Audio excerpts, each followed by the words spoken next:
With the weather turning chilly, there's nothing better in the fall than sweet, tangy barbecue ribs. Yes, you can still have ribs in the fall. Elizabeth Karmel is executive chef at Hill Country Barbecue and author of Taming the Flame, and she's here this morning to create a great autumnal meal for all of us. Good morning. Good morning. So yes, we don't have to put away the ribs for the summer. We don't, and I'm going to show you how to fall in love with ribs. Love it, love it. I had to say you that. say that this particular recipe was kind of an awakening for you, right? It was, Why? it was. There's a technique I'm going to show you after we rub the ribs that makes these ribs unbelievably tender and sweet and smoky and just, it was my rib awakening. Okay, then let's get to it. The first step is the dry rub. Yes. What do you put in it and why do you like a dry rub? Okay, this is, well, first of all, this is a pretty traditional dry rub. It's got, I call it my 3 chili rub because it has chipotle chilies, New Mexico chili, smoked Spanish paprika, 2 kinds of pepper, a little tiny bit of sugar just to balance it, and a little bit of salt. Okay. And I would use this all summer long, but for the fall, I'm going to do something a little different.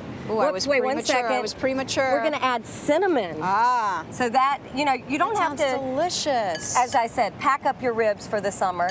Instead of a pork roast, take all those autumn flavors and put it on your ribs. All right, so you put it on there, and how long do you leave it before you cook it? You know what, I leave it for about 20 minutes, and that's just enough time for the meat to really absorb the spices, but not too long for the salt to take away all the moisture. So does it tenderize it as well? It does not tenderize it, but the special technique, the which rib we're getting awakening, to, which we're getting to. It. So let's put these, woo, wow. So you do the dry rub, sit for 20 minutes, put them on the grill, indirect heat. Indirect heat. And I know you remember what that is, but basically that means that there's no heat directly underneath the food, and that is paramount when you're cooking ribs. You cannot cook ribs any other way. And we're going to cover it. Okay. And you're using applewood soaked chips. Yes. And why do you use those? You know what? I use those because this is a whole autumn apple theme. You could use any favorite chips, but I love the sweet nature of the applewood chips. And you know what? You soak them, and then you want to put just a handful on the gray ash charcoal. Do I just pour it in? No, you can just take a handful and sprinkle. There we go. And then the important thing is to close the lid, because you don't want the heat to get out and escape, or the smoke. And you don't open it for like the first 30 minutes, right? You do not open it for the first 30 minutes. You want to kiss that rib with smoke. Okay, so here is the big... Are you ready for some enlightenment? Because here it comes. This is it. All right, so on the barbecue circuit, they say if you're not wrapping, you're either lying or losing.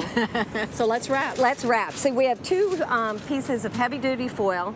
I'm going to take about 2 tablespoons of unfiltered apple cider. There it is. Right? After it's cooked for 30 minutes, apple cider. After it's cooked for about an hour or so. Oh, an hour, sorry. And then, so these are almost done. You're going to wrap them up, and then I'm going to put them back on the grill wrapped. And so that apple cider will steam in the meat, and it'll be absolutely fabulous. Beautiful. Then we serve it with some sauce, some pumpkin, because we want to work in fall again. Right, so pumpkin butter. Barbecue sauce. And we're going to use this today as a dipping sauce, but the beauty of it is you can use it with the acorn squash or with the meat.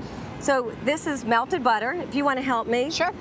This is pumpkin butter that you buy at the store. You can make your own pumpkin butter, How much do we put in? Put in the entire jar. Oh. That's about a cup. You're not joking. No.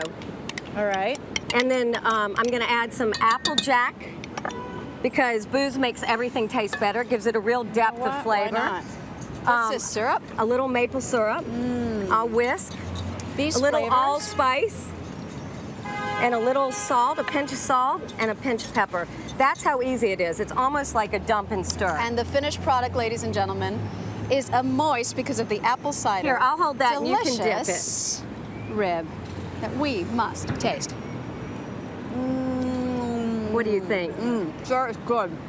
Isn't that unexpected and delicious? It's spectacular. Thank you, I love that. Elizabeth. Oh, you're welcome. So tender.